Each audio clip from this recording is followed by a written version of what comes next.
What's up, y'all? It's your boy Said. Let's talk. This is what I got for y'all today, man. This is what I got. It's a good one. Check this out. How many of y'all out there respect your kids? How many people out there respect your kids? Think about this one, y'all. I know a lot of y'all like, okay, Said, where you going with this one? But think about it. Do you really respect your kids? Kind of difficult decision when you think about it. You know what I'm saying? It really is. But I tell you right now, I respect my kids to the utmost. Always has since they was little.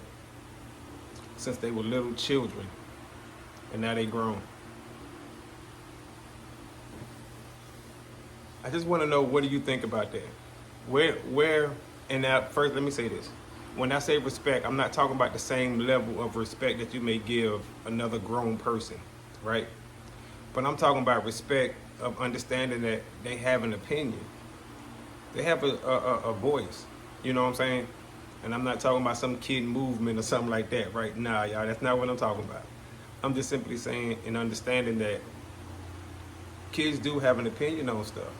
You know what I'm saying? We don't have to make decisions for them all the time in situations where they can make a decision for themselves. Now, of course, we can guide them and stuff like that and be there for them, but allow them to make the decision on certain things. So all of this is coming from my brother and I had a conversation. You know, and it was a really good conversation, like a deep conversation that you may only have every once in a while, you know what I'm saying, with your sibling. Pardon me. So after we had that conversation, right, we kind of moved on to talk about sports and, you know, stuff like that. And I was still kind of thinking about some of the stuff.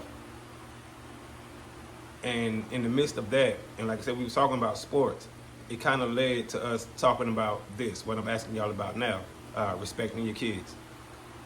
How I was thinking about that in the midst of the conversation we had, plus the sports conversation, I'm not sure. But my brain was still kind of just processing some of the stuff we were talking about. So, how do you respect your kids? To what level? To what degree? Do you allow your kids to make options? First, let me say this. Do you even respect your kids? Because I know some people that be like, no, I don't respect my kids because they're my kids. I don't have to have respect for them. They're my kids. They should have respect for me. Okay, I can understand if that's your stance, then okay, cool. No problem. No problem if that's, you know what I'm saying, how you feel about the situation. All right, whatever, right? But for those of you who don't feel like that, how do you feel? What is your stance on this?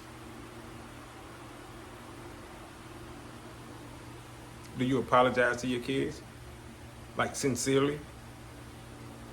And not the way most black folks would do, say, you hungry? You want something to eat? Just messing around on that one, y'all. But seriously, do you sincerely apologize to your kids when you know you're wrong and they know you're wrong? Or do you just shoot them off? That's a level of respect right there. Certain household decisions, right, that's being made, do you ask your kids about them, or do you put them in the conversation when you and your significant other is talking about it? That's a level of respect right there. See, it's things like that, right, where you value them just as people, as human beings, you know what I'm saying? And you give them a certain level of respect. Just something to think about, y'all. I don't know. That's such a touchy subject right there because it's about the kids. And a lot of people feel like you can't tell me how to raise my kids. And I don't even think that's the case. I don't think it's about you telling somebody how to raise their kids. I just think it's you bringing different opinions and options and choices and, you know what I'm saying, stuff like that to that person so that they may be able to make a better decision. Or not better because there's no right or wrong, but just maybe a more appropriate decision. Let's say that. When it comes to the kids, I mean, it's like I said, it's a touch and go. Excuse me, a touchy situation. Pardon me. That's what I was trying to say. You definitely have to be mindful of what it is that you're talking to somebody about when it comes to the kids. You don't want to say something where you think you're being helpful and you're being harmful or hurtful, and you cross that line. And that's very possible, you know what I'm saying? Because that's such a touchy subject. But it's just one of the things, it's always good to, when you talk about things, when it comes to like kids and stuff, always talk about it in a hypothetical if you can. You know what I'm saying? Make situations and stuff like that so that way it's not personal. You know what I'm saying? It's not personal to either party or however many people may be in a group. It's always a hypothetical situation if you have to talk about that. You know what I'm saying? Like I said, I know a lot of people who steer clear of talking about issues or experiences or situations or dramas with kids just for that very reason. They don't want to cross the line when they think that they're helping.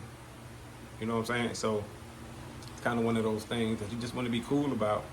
If you can, avoid that. If you can, most of the time you will be able to avoid that, because most people don't bring their inner issues like that, especially with their kids, to other people. But if you are in tight with somebody, you know what I'm saying, you may find yourself in that situation. And having these kind of conversations beforehand can kind of prepare you and stuff like that, you know. Now, I've never been in a situation, nor has the person that I was talking to. They never been in that situation either. So, you know what I'm saying, once again, we're speaking in the hypothetical. You know what I'm saying, like a whole bunch of what ifs and stuff like that. But nonetheless, it's just a good topic to have. You know what I'm saying? It really is. It's a good topic. It's a good conversation to have, to just chop it up and get another person's opinion on it. You know what I'm saying? Just to kind of see, like, okay, am I tripping? Am my thoughts wrong? You know what I'm saying? Do I need to shift gears on my line of thinking? You know, and that kind of stuff. Like, just it's bouncing stuff off of each other just to kind of see where you at. Now, not to say that neither one of us are experts in this, but it's just having a general conversation. And you can learn a lot when you do that. You know what I'm saying? You allow yourself to be critiqued and stuff like that, especially when you're talking to somebody you feel like you can trust. You know what I'm saying? You just allow your real thoughts and opinions to come out. Kind of like I'm doing right now with y'all. You know what I'm saying? So let me say shout out to bro for indirectly, you know what I'm saying, initiating this video. He didn't even know that, you know what I'm saying? So indirectly you did this, bro, because the conversation we had, then we talking about sports. And then in the midst of those two conversations, I thought about this. Now let me say this, in the past, it's been a minute, you know what I'm saying, but I touched on this briefly in another video. Briefly, you know what I'm saying? So, hey, great minds think alike, I guess. You know what I'm saying? So that's a good thing. But that's all the time I got for y'all right now. Y'all let me know what y'all think about this. Definitely leave a comment. You know what I'm saying? Hit the subscribe button, notification bell, all that good stuff. I'm your boy Said. I'm out of time. Till the next time, I'm screaming, let's talk. Peace.